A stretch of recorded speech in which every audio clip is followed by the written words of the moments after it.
இன்றைய முதல் வாசகத்தில் கடவுள் பிலிப்பு காசாவுக்கு அனுப்புகிறார். இன்று காசாவில் என்ன நடக்கிறது நாம் அனைவரும் அறிந்ததே. லட்சக்கணக்கான மக்கள் அங்கே மடிந்து கொண்டிருக்கிறார்கள். உயிர்த்த கிறிஸ்து சீடர்களை காசாவுக்கு அனுப்பி அங்கு உயிர்ப்பை பற்றி எடுத்து சொல்ல விழைகிறார். ஆனால் இன்றைய தினம் அதே கடவுள் காசாவுக்கு சீடர்களை அனுப்பாதது ஏன் என்கின்ற கேள்வி எனக்கு தோன்றுகின்றது. உயிர்த்த கிறிஸ்துவின் செய்தியை கொடுக்க அல்ல, அங்கே ஆயிரக்கணக்கான மக்கள் செத்து கிடக்கிறார்கள், அவர்களுக்கு உயிர் கொடுக்க சீடர்களை அனுப்பாதது ஏன்? இயேசு உயிர்த்தெழுந்தார், மனிதர்களையும் உயிர்ப்பிக்க வேண்டும், அதுதான் நமது விசுவாசம். இன்றைய விவிலியத்தில் நாம் அதைத்தான் படிக்கிறோம், உயிர்ப்பை பற்றி படிக்கிறோம்.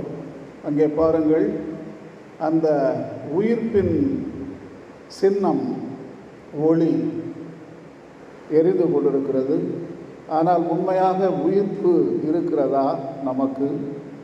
எத்தனை மக்கள் அந்த ஒளியை பார்த்தும் துவண்டு கீழே விழுகிறார்கள். உயிர்ப்பு என்பது ஒரு நினைவு. அந்த நினைவு கொண்டாட்டம் தான் நாம் கொண்டாடுகின்ற ஒரு விசுவாசம், உயிர்ப்பு விழா. இயேசுவும் ஒரு நினைவு, இந்த திருப்பலியும் ஒரு நினைவு. அதனால்தான் சொன்னார், இதை என் நினைவாக செய்யுங்கள். வாழ்க்கையின் குறிக்கோள் டு கிரியேட் மெமரிஸ், அவ்வளோதான். நினைவுகளை உருவாக்குவது தான் வாழ்க்கையின் குறிக்கோள். எத்தனை நினைவுகளை நீங்கள் உருவாக்குகிறீர்களோ அவ்வளவு தூரம் நீங்கள் வாழ்க்கையில் உயர்ந்திருக்கிறீர்கள் என்று அர்த்தமாகிறது. இப்போ உயிர்ப்பே ஒரு நினைவு அப்படின்னு சொல்லும்போது எங்கள் அம்மாவும் ஒரு நினைவு தான். இன்றைய தினம் நாம் கொண்டாடுகின்ற பாலம்மா கசி ஒரு நினைவு தான். இயேசுவும் ஒரு மெமரி தான், எங்கள் அம்மாவும் ஒரு மெமரி தான், உயிர்ப்பும் ஒரு மெமரி தான். அப்போ எல்லாரும் வாழ்ந்து கொண்டிருக்கிறார்கள். நம்ம நினைச்சோம்னா போதும், அதுதான் உயிர்ப்பின் அனுபவம். ஆகவே நமது குடும்பத்தில் நமக்கு முன்னாடி இந்த ஊரில் செத்தவங்க எல்லாமே ஒரு நினைவு தான். அப்படின்னு சொல்லும்போது அவர்களும் வாழ்ந்து கொண்டிருக்கிறார்கள். ஏனென்றால் உயிர்ப்பும் ஒரு நினைவு தான். அன்பிற்குரியவர்களே, அருமையான காலம் இது, உயிர்ப்பின் காலம். கடவுள் எல்லோருக்கும் அந்த உயிர்ப்பை கொடுக்க வேண்டும். முக்கியமாக நமது நாட்டிலே தேர்தல்கள் வருகின்றன. இந்த நாட்டை உயிர்ப்பிக்க வேண்டும். எத்தனோ நிலைகளில் இந்த நாடு இறந்து கொண்டிருக்கிறது. ஆகவே நாம் அந்த உயிர்ப்பின் செய்தியை நாம் ஓட்டு போட்டு இந்த மக்களுக்கு அறிவிக்க வேண்டும், இந்த உலகத்திற்கு அறிவிக்க வேண்டும்.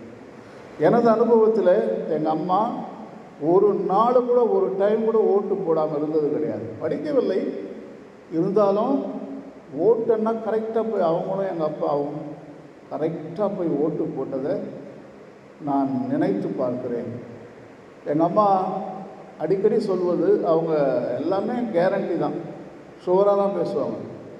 சும்மா சந்தேகம்லாம் கிடையாது. அவங்களுக்கு எல்லாமே தெரியும், கடவுள் யாருன்னு தெரியும், எங்கே இருக்கார், என்ன பண்ணிக்கிட்டு இருக்காரு, எல்லாமே தெரியும். ஸோ அவங்க சொல்லுவாங்க, அவங்க நம்பினதை தான் இன்றைக்கி விவேகத்தில் நாம் வாசித்தோம். எனது தசையை தின்று அந்த ரத்தத்தை குடிப்பவன் நாளும் வாழ்வான். அவ்வளோதான், தீர்ந்து போச்சு. அதுதான் அவங்களுடைய விசுவாசமே.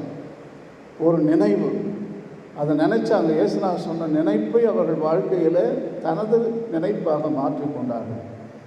ஆகவே கடைசி வரைக்கும் திருப்பலி நன்மை வாங்கிறதுல ரொம்ப விசுவாசமாக அவங்க இருந்தாங்க. கடைசியாக கூட திருப்பலிக்கு வரத்துக்கு ரெடியானாங்க. ஆனால் இயேசுநாதர் வேணாம், இந்த திருப்பலிக்கு வேணாம், நீ அங்கே நடக்குது ஒரு திருப்பலி, அங்கே வந்துருன்னு சொல்லி அதே சனிக்கிழமை ராத்திரி போனவங்க அந்த திருப்பலியில் போய் அவங்க கலந்துக்கிட்டாங்க. ஸோ இந்த நினைவு அந்த நினைவாக மாறியது. ஸோ இதைத்தான் நாம் கொண்டாடுகிறோம் இந்த உயிர்ப்பின் காலத்தில். நிறைய நினைவுகளை உருவாக்குங்க. கட்டாயம் உங்கள் வாழ்வில் நீங்கள் வளத்தை காண்பீர்கள், மகிழ்ச்சியை கண்டுபிடிப்பீர்கள்.